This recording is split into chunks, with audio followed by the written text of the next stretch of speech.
Hey guys, I'm here with something a little different than I usually do.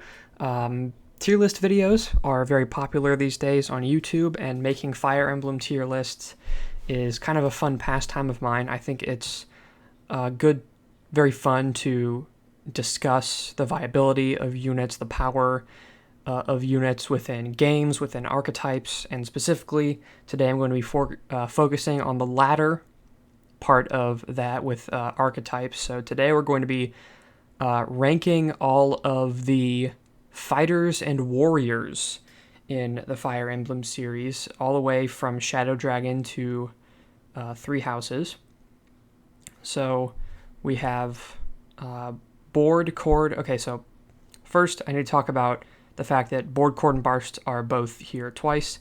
Um, so the old sprites are representing Board, Chord, and Barst in Shadow Dragon, and the new sprites are representing Board, Chord, and Barst in Mystery of the Emblem. Since the Nintendo DS Shadow Dragon sprites and Nintendo DS Mystery of the Emblem sprites look so similar, it's very difficult to tell them apart. So I'm using the Super Nintendo sprites to represent Shadow Dragon and the Nintendo DS sprites to represent Mystery of the Emblem. So Board, Chord, and Barst from Shadow Dragon and Mystery of the Emblem. Eukarba, or Yohalva, depending on your translation, from Genealogy of the Holy War. Ocean, Halvan, and Dagdar from Thracia 776. Wade, Lot, and Old Bartray from The Binding Blade. Dorcas and Young Bartray from The Blazing Sword, along with Geitz from The Blazing Sword. Garcia and Ross from The Sacred Stones. Now, Ross isn't technically a fighter or a warrior. He begins the game as a class called the Journeyman, which is kind of like a baby fighter in a way. He still uses axes. His stat spread is very similar to that of a fighter, and he can promote into a fighter. So I'm going to talk about him as if he's promoting into a fighter, not into a pirate and then into a berserker. This is talking about fighter into hero or warrior, since Sacred Stones has split promotion paths. Boyd from Path of Radiance. Nolan and older Boyd from Radiant Dawn. Vake and Basilio from Fire Emblem Awakening. Arthur and Charlotte from Fire Emblem Fates. Specifically, I'm going to be discussing their performance on the Conquest path, since Revelation has so many characters. Most of them are terrible, since the balance in that game is very poor. So this is strictly going to be Arthur and Charlotte on Conquest. Hilda, Caspar, and Alois from Three Houses. Now, I did not include, even though anyone can technically become a warrior in Three Houses, I'm only including characters who are canonically warriors before or after the time skip. For example, Raphael and what's his name? Dedue. Raphael and Dedue are very easy to make into warriors, but when they appear as non-playable characters, Raphael is always a grappler, and Dedue is always either an armor knight or a fortress knight. So I didn't include them here, but post-time skip, when they appear as enemies or non-playable characters, Hilda, Caspar, and Alois always appear as warriors. So that's why I decided to include them on this list. Okay, so let's begin with Shadow Dragon Board. So Board and Chord and Barst all joined at the same time in Shadow Dragon. They joined in Chapter 2 with all-right stats. Board and Chord are kind of like the Christmas Cavaliers, but for fighters, because they excel at the other fighter's weak point. And Board starts off with a very good weapon rank. No, wait a minute, that's Chord. What am I talking about? This is Board. The joke with these the joke with these characters is that they're very difficult to tell apart, and I actually failed at telling them apart right there. But this is Board. He has a very high weapon rank. In Chapter 2, he already has a C rank in axes, which lets him use the poleaxe, the hammer, and the killer axe as soon as he joins, which are very useful and powerful weapons. He can one-shot cavaliers with a poleaxe. There are a lot of enemy cavaliers in Shadow Dragon. He can one-shot armors with a forged hammer. A lot of armor knights also appear as enemies and bosses in Shadow Dragon, but he also has a very high skill stat, so his attacks are very accurate, and once his skill really develops, he'll start to bolster his critical hit rate quite a bit. As a fighter, of course, he has good strength and HP and strength, but man, his speed is bad. It's really bad. He has like a passable base. He doesn't get like doubled or anything, but he will get doubled as the game progresses because his speed growth is horrible. It's 10%. It's very unlikely that he will ever get a level on his speed. So if you want to use him long term, you have to use speed wings to keep his speed up to snuff, or like reclass him into a class that gives him a better speed growth just to try and get some speed levels. That really holds him back, and not to mention that there are just a lot of better axe options in Shadow Dragon than Board, but I can't say he's terrible because he does have that niche where he can do some serious damage to cavaliers and armor knights with the poleaxe and a hammer, especially if they're forged. So I'm going to put him at 2 stars. He's not a unit I think anyone should use long term in Shadow Dragon, but he is like passable when he starts, but as soon as he falls off, you should just throw him into the bench immediately, give his axes to someone with better long-term usability. Next, we are talking about Cord. Now, Cord is different from Board in the fact that Cord has very good speed. His speed, he has a good speed growth. He has a good speed base, 9 base speed. Of course, since he excels at what his brother is poor at, he also has terrible pitfalls of his own. And in Cord's case, that would be his skill and his weapon rank. Cord's skill is very poor. Skill isn't all that important in Shadow Dragon since enemy avoid tends to be pretty low, but it's never a good thing to have low skill, of course. And his biggest pitfall is his terrible weapon rank. He has an E in axes when he joins with no weapon experience whatsoever, so he literally has the lowest possible rank one can have in axes, which restricts him to using exclusively iron axes until he reaches rank D. It's not that hard to reach rank D, it doesn't take that much weapon experience, but being restricted to the weak iron axe, if you want him to perform well offensively, you're going to have to forge an iron axe, and forging costs a lot of money. So again, he's not terrible. Once his speed develops, he's passable, I guess. He's like a fine filler unit once his speed develops, but again, I can't put him any higher than 2 stars because it's very difficult to get him going because of his low weapon rank, and on higher difficulties, his skill deficiency can cause him some serious accuracy problems, like on hard 3 and above. Next, we have Barst from Shadow Dragon. Barst was intentionally designed as a middle ground between Board and Cord. He has a 40% growth in both skill and speed, which is different from Board and Cord. Board, who has a 10% growth in speed, and Cord, who has a 10% growth in skill, but have 60 to 70% in the other stat. Barst has 40% in both stats. He has better bases, better base stats all around than his 2 subordinates. He has a decent axe rank, and he begins with a steel axe and a hand axe. That hand axe is very useful. Having 1-2 range in Shadow Dragon is always a good thing because there are many enemies that use bows. There are many enemy armor knights and cavaliers with javelins. So Barst, again, is just a good offensive unit all around. His growths are good. His bases are good.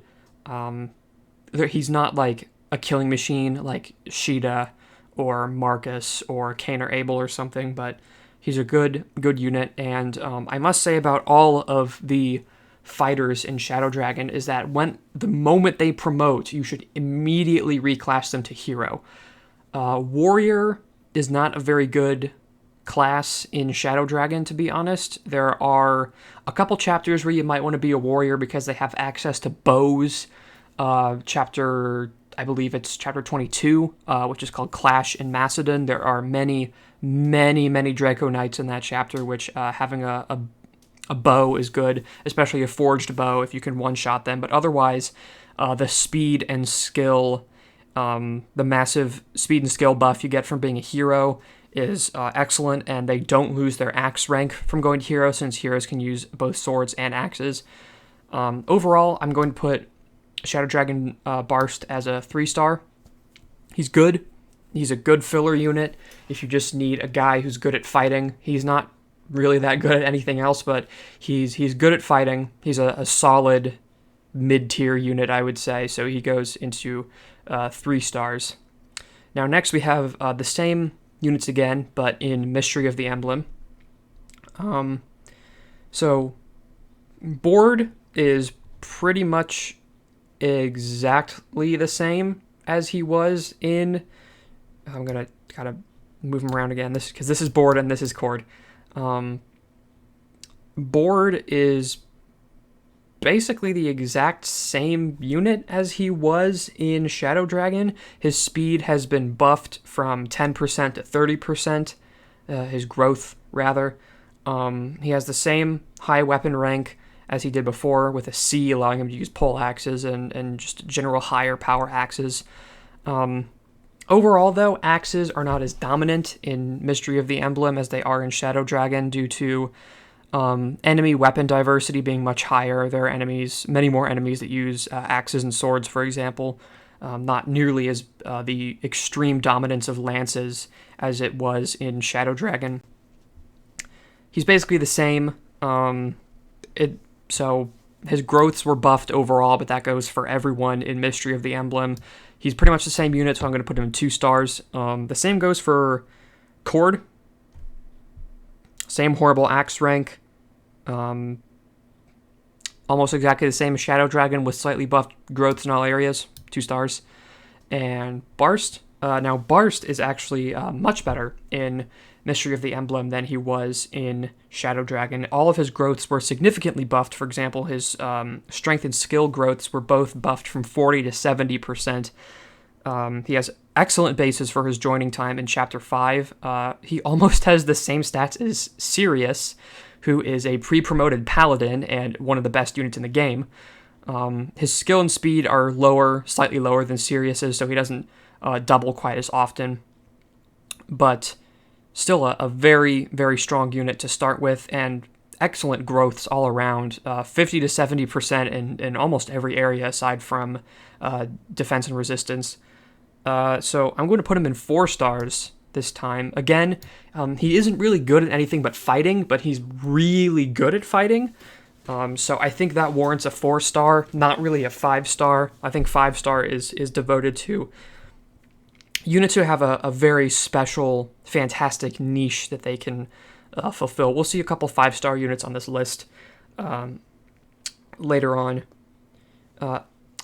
Also, in Mystery of the Emblem, keeping Barst as a warrior after promotion is a better idea, since enemy wyverns, not wyvern riders, but literal feral wyverns, are pretty common in the middle to end game, and they are weak to bows. So forging a bow, giving it to Barst as when he's a warrior, combined with his high strength, lets him one-shot wyverns, which are very, very scary enemies. Their breath is extremely powerful. So he's a great unit all around. So next we have Eukarba, or Yohalva. I'm going to be calling him Eukarba, because that's the official translation. Yohalva could technically be correct, but I'm going to be calling him Eukarba just for consistency's sake. Now, Eukarba sucks. Not much more to say about Eukarba other than that he's garbage, which he doesn't look like garbage. He's kind of distractingly ungarbage looking when you first get him. He's a bit deceptive. He has actually quite good bases in HP, strength, speed, and defense, but he has the Adine curse in in genealogy, which is no pursuit and no mount. So he struggles to get anywhere on genealogy's enormous maps, and he can't double unless he procs his skill Accost. Accost is a pretty garbage skill because it means that whenever you double, you also get doubled by the enemy. Since it doesn't actually just make you double, it just initiates another round of combat immediately after the first one is done.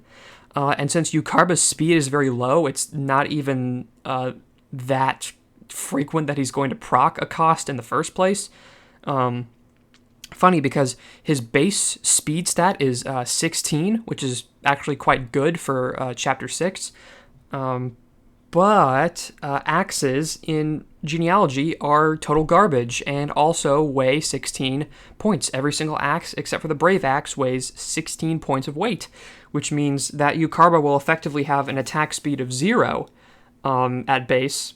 He can't even double. He doesn't have pursuit. Accost will proc very infrequently. Promoting to a warrior isn't even all that good since he still is an infantry unit who's locked to axes. Just bad. He even has Holy Blood, and usually units who have Holy Blood are good because they have high growths, but Yukarba is so difficult to get any experience for. I can't see him as anything except a one-star unit. I have a notebook here. I hand wrote all of these notes so I could look at the screen, have the screen full, and look at my notes at the same time. So next we have Ocean from Thracia 776. Ocean he joins in Chapter 1, the best time for a unit to join in my opinion. He has fantastic availability. He has passable bases. His 9 speed and 11 constitution stand out particularly because axes, again, are pretty heavy. 9 speed and 11 con means that he still doubles reliably even when using the heavy Yggdrasil axes. But it's not his stats that make Ocean such a good unit. It is a combination of his personal skill, Wrath, and his personal weapon, the Bouge, or Vouge, depending on your translation. The Bouge is essentially a hand axe with 60 uses, 80% hit, and 30% critical hit. That is just amazing. Many enemies in Thracia 776 use javelins or magic, so they're going to attack you at range. And Ocean is just an enemy phase god, because having a 60-use powerful hand axe, which is accurate to boot, plus Wrath. Wrath in Fire Emblem Thracia 776 works as all of your counterattacks become critical hits. So essentially, you can just put Ocean out in the middle of a group of enemies, give him a support. He is supported by Tanya to boost his avoidance, or give him a unit with charm like Nana or a Kingmaker holder. Just put him in the middle of a bunch of enemies, and he will kill them all because of how crits work in Fire Emblem 5. He has 3 pursuit critical, so even on the player phase, when he's using the Bouge, he gets 90% critical hit rate on his second attack, which will pretty much always give him a critical hit. His growths are pretty mediocre, ranging between 25 to 35% in most areas, but Fire Emblem Thracia 776 has scrolls, and scrolls, they boost your growths. I would recommend giving him the Hazul, Nyorun, or Sed scrolls that boost his HP, strength, and speed in particular. He promotes into a hero, which gives him +3 speed, which is just even better to make him a speedy offensive monster. He's so good on enemy phase. He's so good on player phase. He's just a powerhouse who totally wrecks house. Oh no, I can't put him anywhere. That's not Orson or Ocean. That's Ocean. I can't put him anywhere except 5 stars. Let me just fix this. There we go. Now, next we have Halvan, also from Thracia 776. Halvan also joins in Chapter 1 alongside Ocean. He has good bases for Chapter 1, of course, as most units in FE5 do, aside from like Tanya or Leaf. He has higher strength than Ocean, but lower speed. Very slightly, though. The growth difference is literally 5%, and the base difference is 1 in strength and 2 in speed. He won rounds very easily before the Munster arc, which he disappears for 3 chapters, but same with Ocean, but he still has amazing availability. Vantage, his personal skill, is an amazing skill in Thracia. Like Wrath, it always procs on the enemy phase, which means that Halvan will always go first no matter what, even on the enemy phase. So he always goes first, both on player phase and enemy phase. And when combined with the Brave Axe that only he can obtain in Chapter 1, Vantage plus Brave Axe essentially allows him to one round without taking a counterattack on both phases.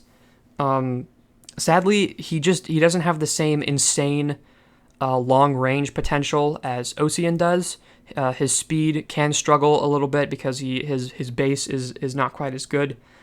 He does promote into a hero, so if you want to use him long term, Scrolls can easily patch up his mediocre growth. But again, Wrath and the Bouge are such better tools than what Halvan has with Vantage, and the Brave Axe isn't even personal to Halvan. Anyone with a D rank in axes can use the Brave Axe, but still, I'm going to put him in 4 stars because he's still a great unit. He's great at fighting. He has good constitution. He has a good promotion. He has a good... Only he can obtain the Brave Axe. He has a good skill. He has good utility on the enemy face. I'm going to put him in 4 stars. Next, we have Dagdar, who is a pre-promoted warrior. He's the first warrior that we're talking about on this list. He starts as a warrior, joins in Chapter 1, leaves after Chapter 3, and then rejoins in Chapter 8X. Wow, this guy's good. Basically, Dagdar is the Jagan archetype of Thracia 776. He has incredibly high base stats, easily endgame worthy, like 14 strength, 10 skill, 10 speed. It's ridiculous. Stats in Thracia cap at 20, so he's already more than halfway there in Chapter 1 in most of his stats. Has insane base strength, speed, skill, and defense. Enormous HP. He has 42 base HP, which is just monstrous. Most player characters will actually never even reach that HP, and he starts with it in Chapter 1. He has the skill Accost, which is much better in Thracia than it is in Genealogy of the Holy War, since it's a guaranteed activation if your HP and speed are higher than the enemy. He's a great capturer, since his constitution is very high, and he can still double reliably, even when he's slower than the enemy due to Accost, due to its activation rate. He does have a couple flaws, very minor flaws. Accost can cause him to get doubled by Ballista and Siege Tomes, but if you're playing carefully, that should never happen, and he's very weak to magic. He has a base 1 in magic, which acts as resistance. He just kind of gets destroyed by magic, especially if Accost procs and they double him. He has very low luck, too, so I recommend giving him a luck ring as soon as possible, because crit is very common in FE5, but because his stats are so high, he's such a good get-out-of-jail-free card. He performs excellently all the way from Chapter 1 until the very end of the game. I can't see anything but a 5-star for Dagdar. All right, next we have Wade from the Binding Blade. He sucks. Wade, axes in the Binding Blade are terrible. Their hit rate is incredibly low. Wade has terrible skill. He has 3 base skill. It's very difficult for him to hit anything. He usually has like around a 40 to 55% hit rate on everything in the early game. His stats develop like okay. His speed growth sucks. He has a 20% speed growth, but his strength and skill and HP are all fine. He's like okay after promotion because he gets bows and crazy. Fire Emblem 6 has really good promotion bonuses. For example, he gets 8 more max HP when he promotes, and like 5 strength and 3 speed and 3 skill and stuff, but getting him to promotion is very difficult. He can use bows when he promotes, which is like fine, I guess.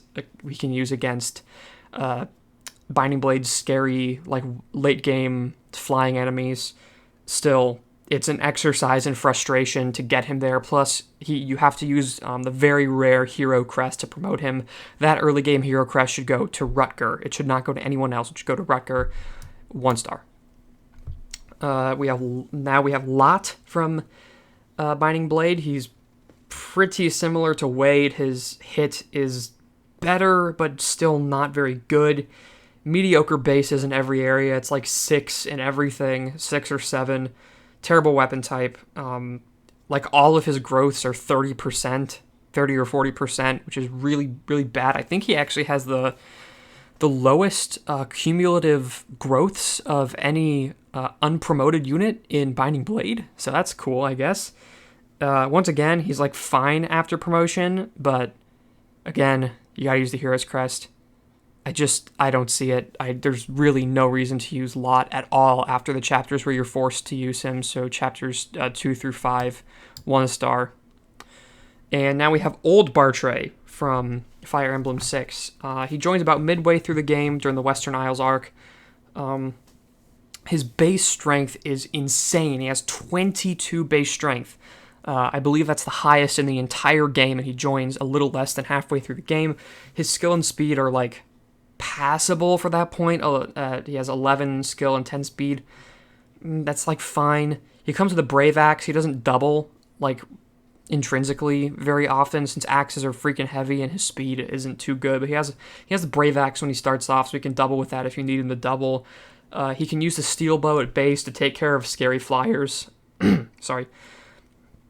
You don't have to use a promotion item on him. He joins as a pre-promoted warrior, so he's like okay if you really need like a guy who just kills stuff.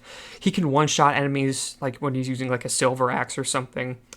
Still, he's like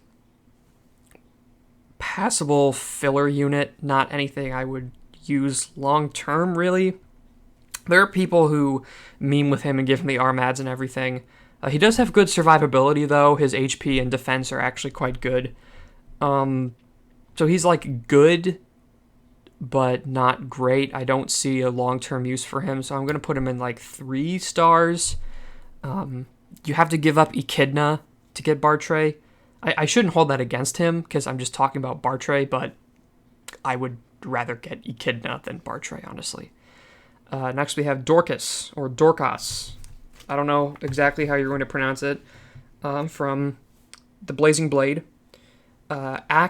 Axes have had their hit rates greatly increased in Blazing Blade, so the axe hit rate thing is no longer like a gigantic, huge issue. No, he's not very good. He has the best availability in the game if you count Lin mode, so that's something. Still not a very good unit though. He has good bases actually.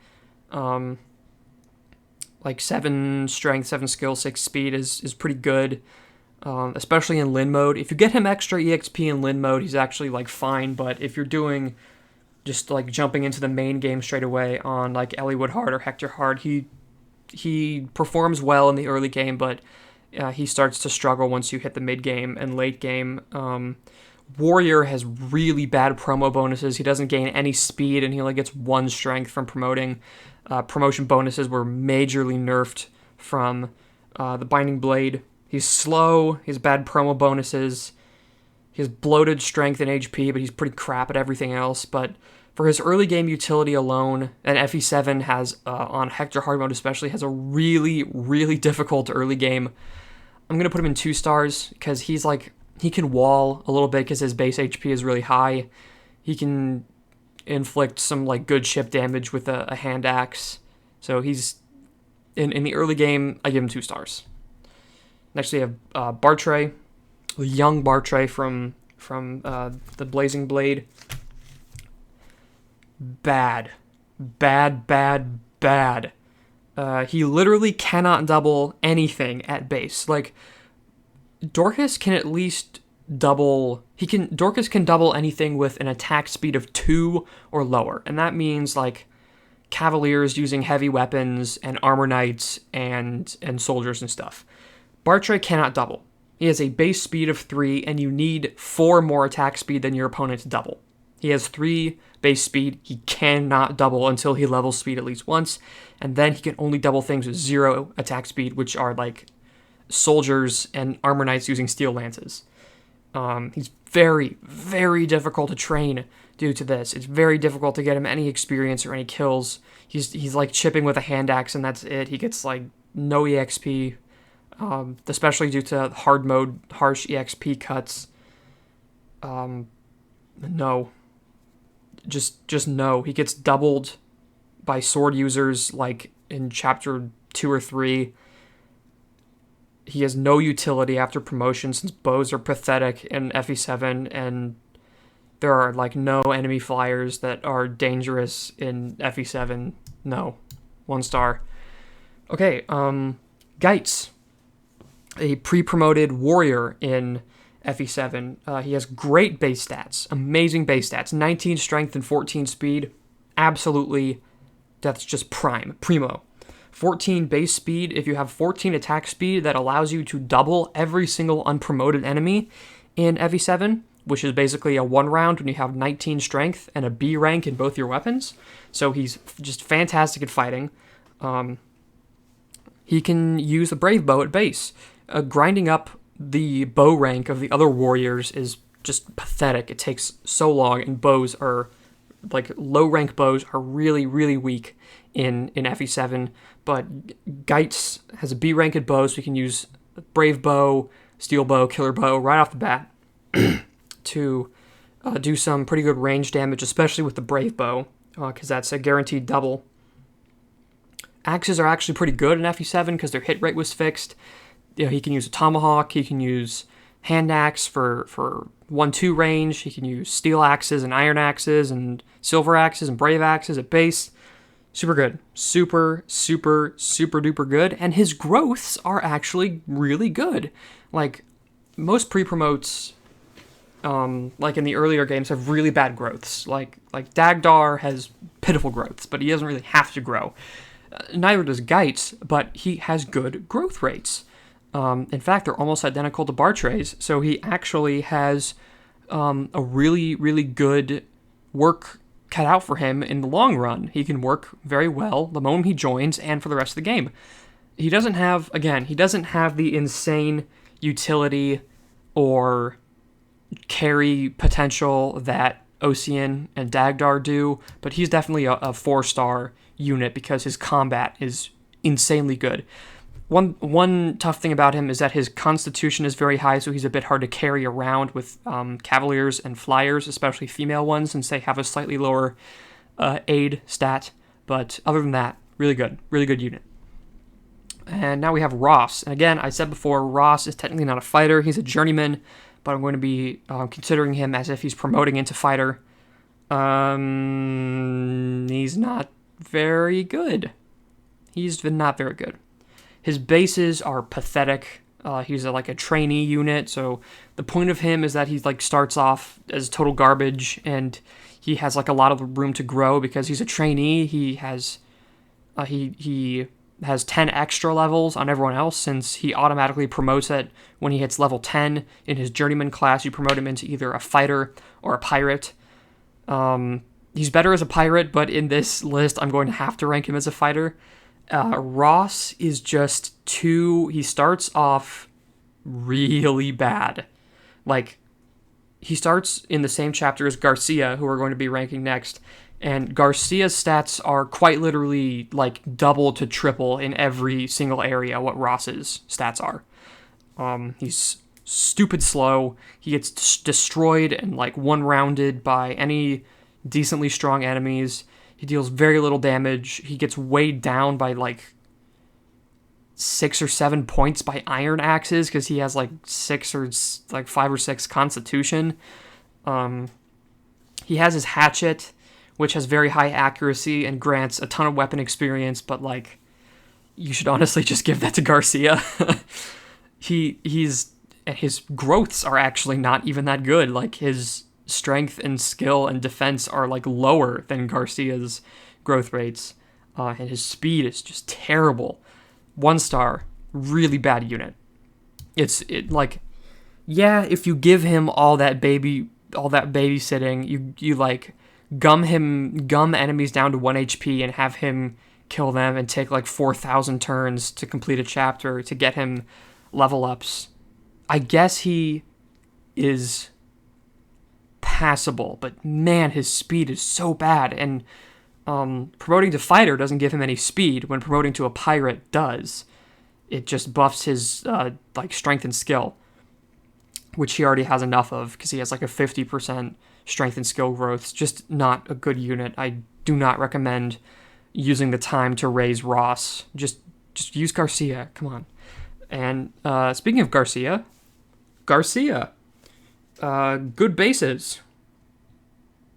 He has good bases. And he has a C rank in axes. And he joins in Chapter 2. He has a C rank in axes, which is really good. Joins in Chapter 2. Axes are awesome in FE8. You got hand axes, you got hatchets, you got tomahawks, you got, pole axes, you got hammers. He has a lot of effective weaponry. He can use the killer axe at base, so the very first killer axe you find, you can pop it right on Garcia. He's going to be landing a lot of crits. He's a little slow. He has a 20% speed growth. His base speed is actually pretty good, but he has a 20% speed growth. But the good thing about FE8 is that fighters can promote into heroes. They're not just locked into promoting to warriors like they were before. So he can promote to a hero and get +2 to his speed when he promotes. And that +2 goes a long way. Even if he doesn't level speed a single time, that gives him 9 speed rather than 7. And 9 speed is enough to double an entirely new bracket of enemies and not get doubled by an entirely new bracket of enemies. He has enormous HP, strength, and skill, of course, like most fighters do. And he's one of the only units that can reasonably get an S rank in axes and use the Garm or Grom, depending on your translation, which grants a +5 speed bonus, which just completely fixes his speed entirely.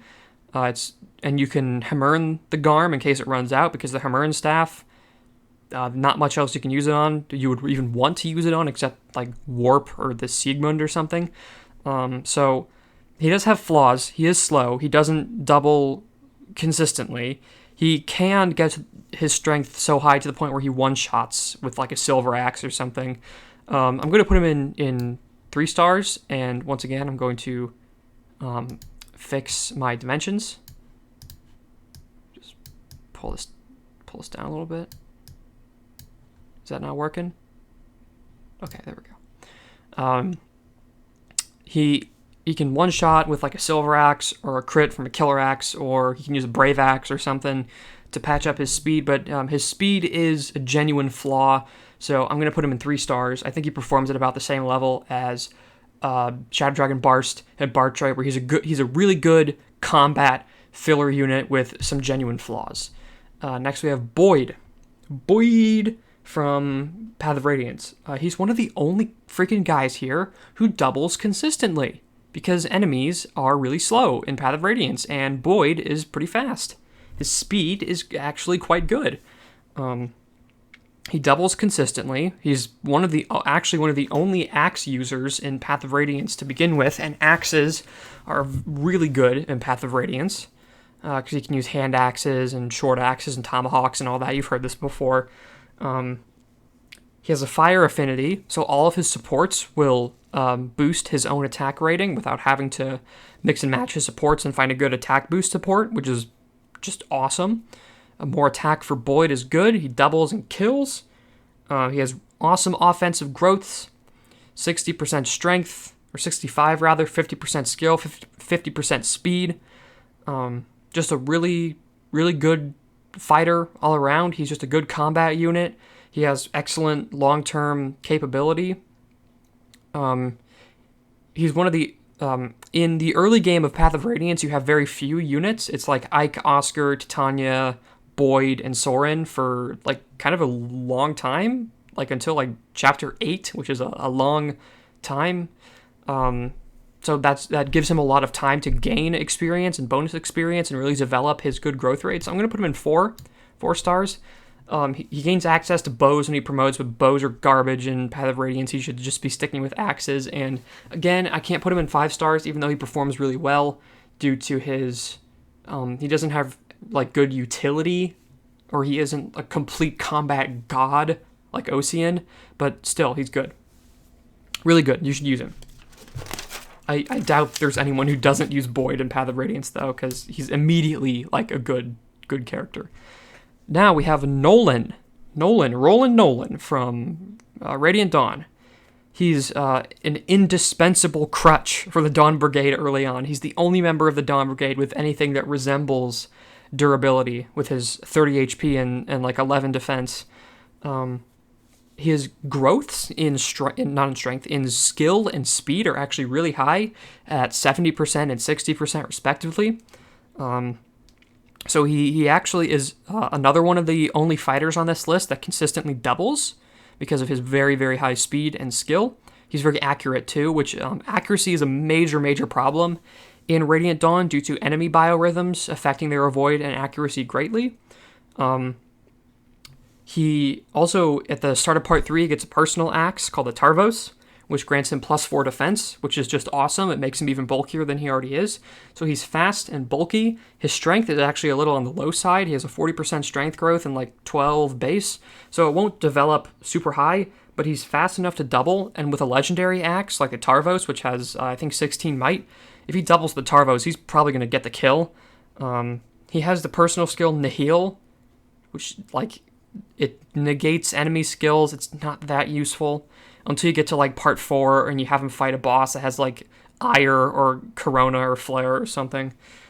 He also has the Earth Affinity, which just gives him a stupidly high amount of avoid. In fact, if you want him to be like invincible, as soon as Zhark joins, have them like stand next to each other for the entire next chapter and get them a support, and when they're standing near each other, they'll basically be invincible. I'm going to put him in 4 stars. I think he's just a really great unit. He's a good unit. He carries the Dawn Brigade on his shoulders.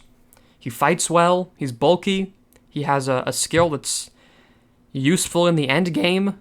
Not so much for the early game, sadly. Just a good guy. Next we have older Boyd, grown-up Boyd from Radiant Dawn. He's slow. That's his biggest issue, is that he's a little slow. He has an 18 base in speed, which is enough to double like armor knights, but not to double like enemy paladins and warriors and stuff that you'll be encountering in the Part 3 when you play as not the Dawn Brigade, the Grail Mercenaries. Amongst the Grail Mercenaries, he has the best strength though. He has a good axe rank, and it's actually very easy to cap out his strength and skill, and then you can manipulate bonus experience to get him speed. I've done that in pretty much every playthrough of Radiant Dawn, although that might just be my favoritism for Boyd, because I kind of like am attached to him because of how much I love him in Path of Radiance. I'll fully admit that he is not nearly as good in Radiant Dawn as he is in Path of Radiance, but he can still use hand axes. He can still use powerful axes. He has fire affinity, which patches up his accuracy, which can be a problem in Radiant Dawn. It gives him more attack too. But if you can get Boyd just a little bit of speed, once he starts doubling, he becomes a monster. So he's pretty much like Garcia, but Radiant Dawn. So I'm going to put him in 3 stars. He has decent availability too. He's available for like 90% of Part 3 and all Part 4 and Endgame, if you choose to bring him to the tower. He can use the Irvan too, which is nice. So I'm going to put him in 3 stars. Good, but not great. Vake, or Vike, I'm pretty sure it's Vake, from Awakening. His biggest flaw is his bad speed. He has only 6 base speed, and in an environment where enemy stats are so high, like Awakening on hard mode or lunatic mode, Vake just gets doubled and destroyed, like really, really easily, even though he has a lot of base HP. He has like 32 base HP. Like in my notes here, he gets doubled by enemy mercenaries and myrmidons and regular anima mages. He gets like destroyed by Awakening mages. Mages are easily the scariest enemy type in Awakening, since magic is so powerful in Awakening and the enemy stats are so high.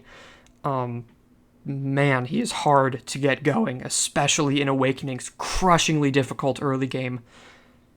Although, honestly, he has really good growths. His growths are actually awesome. Like most characters in Awakening, his growths are insanely good. And he's a really good strength backpack with the pair-up system. So if you need like a fast unit to have high strength, like if you want like Lonku or Sumia or Cordelia to be able to one round. Pair them up with Vake because he gives the most strength out of anyone in the game, like at base with his pair up. You can also give him a speed pair up to like maybe help his speed, but it's not going to be enough for him to double since his base is so low. So he's going into 2 stars. He's not totally worthless. Like I said, you can do some pair up shenanigans with him and he actually grows very well, but I don't see him as like a unit you should want to use, which is like 3-star and above for me as a unit that I would recommend that you use. We have Basilio now. Basilio is just good filler. He joins close to the end of the game in Chapter 23. He has excellent base stats, and his bases are actually higher on Hard and Lunatic, so he actually matches the enemies with their very, very high stats. He has good weapon ranks, A in axes, B in bows, lets him use silver bows and brave bow. No, brave bows are A rank in Awakening, but it lets him use silver bows, killer bows, towering bows. At base, he can one shot scary Awakening flyers like the dark flyers in Chapter 27, I believe it is, the one on Origin Peak. There are a bunch of really scary dark flyers in that chapter, and Basilio is usually my go-to for that. He actually has really good growths. His growths are actually almost the exact same as Vake's. So even though he joins very late into the game, he still grows pretty well. So if you want to use him in the post-game stuff, which I'm not really considering here, you can. He's decent filler. You probably have a good couple units who are stronger than him, but if you need like a very strong fighter with no real utility. Oh, but he actually does have utility. That's right, he has rally strength, and rallies are awesome in Awakening. He has rally strength, he can one-shot flyers, he has great weapon ranks and base stats, but he joins a little too late for me to want to say that he's like a 4-star unit, because he's only around for 4 chapters of the entire game, so I'm going to put him in 3 stars, just a solid filler unit like Garcia or Bartray. I think he is like in comparison to Bartray, I think he is worse. No. Bartray is worse. Bartray is worse at fighting, but Bartray is around for a lot longer, so he like gets more brownie points per chapter, if that makes sense. So I'm just Basilio in 3 stars. Arthur from Conquest. Good bases. They're good. Early game Conquest on Hard Lunatic, again, is just horrifyingly difficult, and Arthur helps to alleviate that. Even if you're not using him outright, he's a good strength and skill backpack. He actually has some of the best growths in the game. He has his strength, skill, speed, and defense are all 50% or above. He has 80% HP, which is really, really good for Fates, which people like to call low HP Emblem because everyone's HP growth sucks. Arthur is actually one of the only units with really, really good HP growth in Fates. He's a little slow to start. He doesn't double early on, but he inflicts a lot of damage. If you give him, like with Vake, if you give him a speed backpack, he becomes amazing.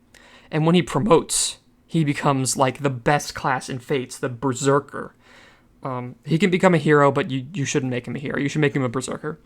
Berserker gives him a bunch of extra crit, and since his skill is super high, he gets even more crit, and because he has a personal skill that reduces the crit avoid of all the enemies that are within 2 tiles of him, that gives him even more crit, so he becomes an insane crit machine. He's a solid wall too. He has a lot of HP and good defense. He's just like kind of good at everything. He's not the best at anything, but he's good at everything. 4 stars. He's a good long-term unit. I like Arthur a lot. Next we have Charlotte. Charlotte is another fighter. She joins 2 or 3 chapters later than Arthur does. She's the first female fighter in the series. She joins with, I'm going to be honest, pretty mediocre bases for her join time. By the time Charlotte joins, you should be starting to promote your army. Luckily, she joins at level 10, so you can instantly toss a Master Seal on her to get an early promotion for the big stat boost, because Fates promotion bonuses are insane.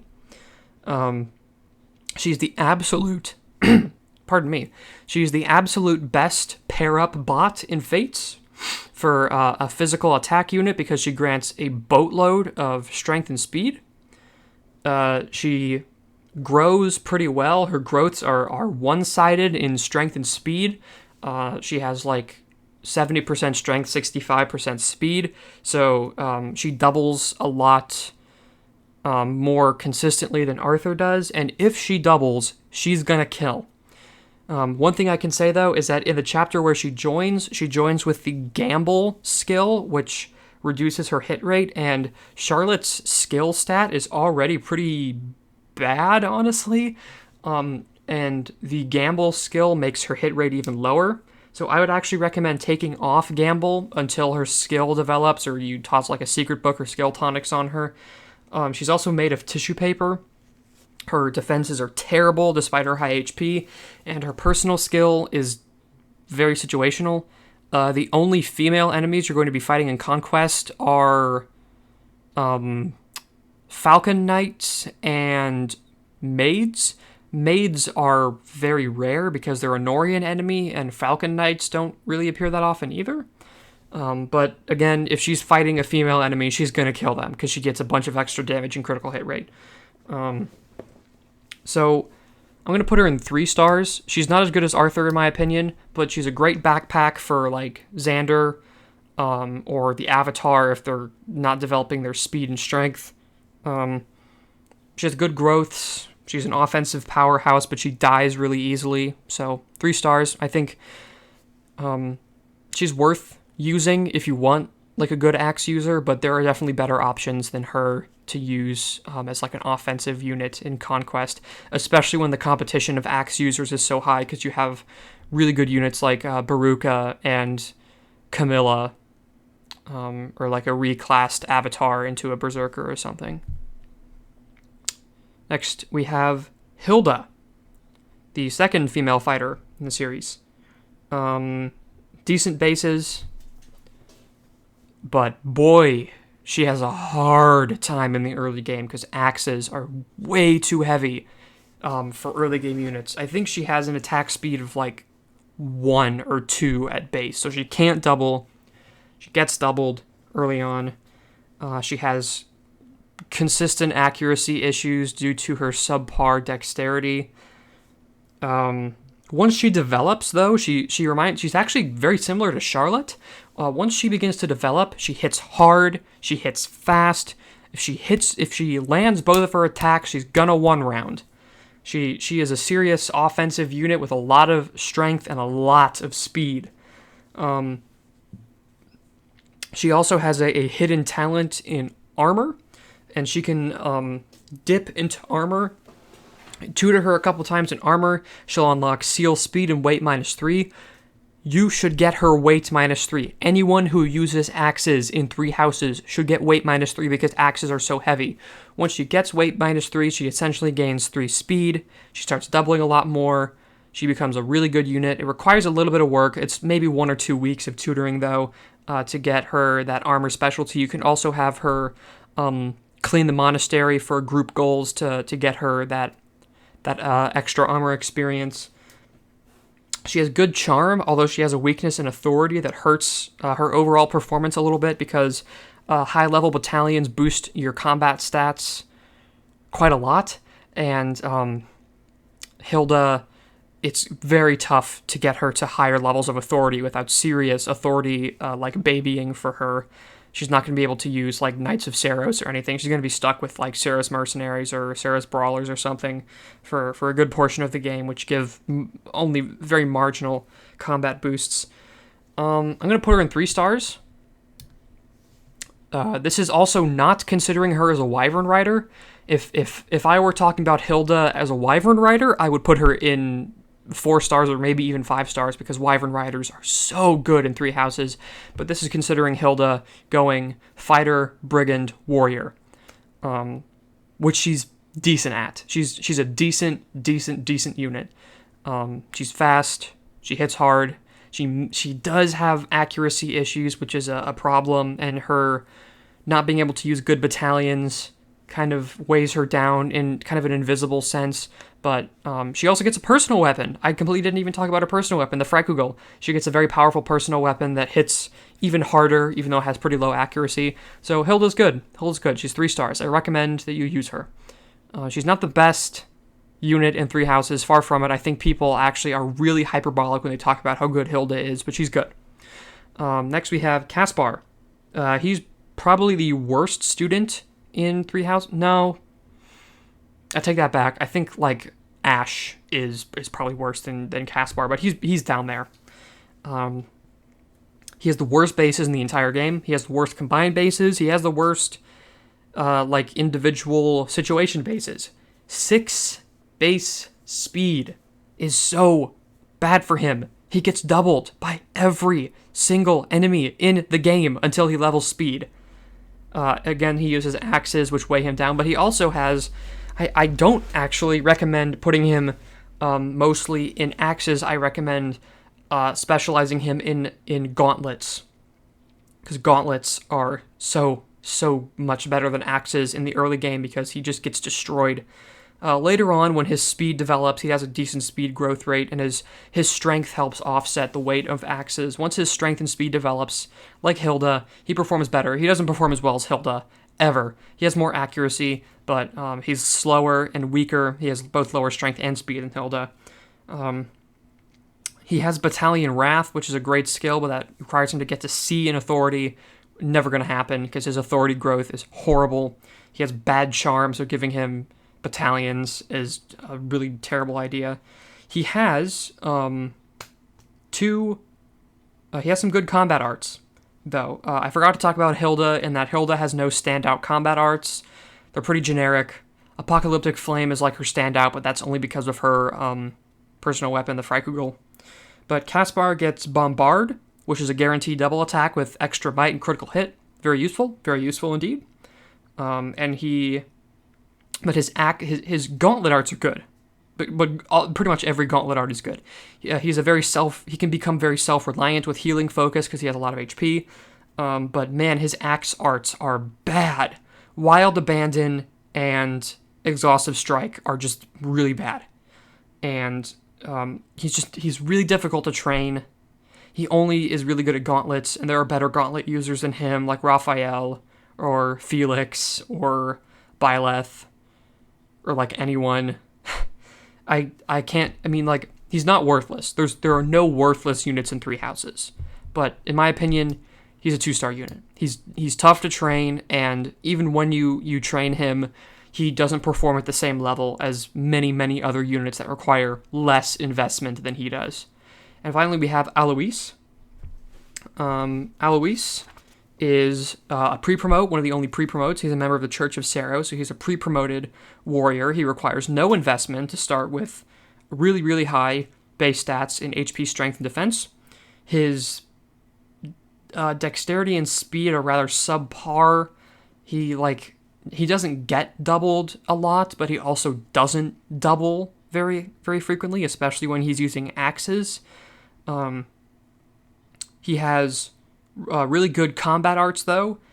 His arts are powerful and accurate with axes, and he has arguably the absolute best gauntlet art in the game, 1-2 punch, which cancels out the enemy's double attack. So if the enemy was going to double attack him, it cancels out the enemy's double attack and guarantees that he's going to double attack, and it grants him a lot of extra might on the double attack. It's just powerful, it's accurate, it cancels the enemy's double attack. I pretty much got through my Silver Snow restricted run using Alois with 1-2 punch on a lot of enemies and bosses. It's a really good art that kind of saves him in a sense, because 1-2 punch is just so good. And of course, he can become a War Master very quickly. He's only seven levels from hitting that level 30 and becoming a War Master, where he can learn War Master Strike, which is awesome. And he gets crit plus 20 in War Master, and he just becomes a crit machine. It takes very little investment to make him good. He has really good authority too. so he can use good battalions. He joins with the Knights of Saros, which is already a good battalion. Again, he uses arts. He joins with the weight -3 skill, like I said, is one of the best skills in the game. But he is held back in the late game by his speed and accuracy. He gets doubled by a good few late game enemies. Like if you put him against a sword master or like an assassin or maybe even another enemy war master, he's gonna get doubled. But 1-2 punch seriously saves him. He can use gauntlets, and gauntlets are great. He has good weapon ranks to start with, good arts, good battalion usage. So I'm gonna put him. He still is majorly held back though, and he joins late. The earliest you can recruit him is chapter 11. So I'm gonna put him in 3 stars. And there's my tier list. Thank you for watching. That's my Fire Emblem Fighters tier list. If you disagree with me, you can leave your own tier list in the comments. You can respond, post your own tier list video. I like this stuff. I like debating with people about this. So, at me if you want to talk about Fire Emblem tier lists. Thank you for watching.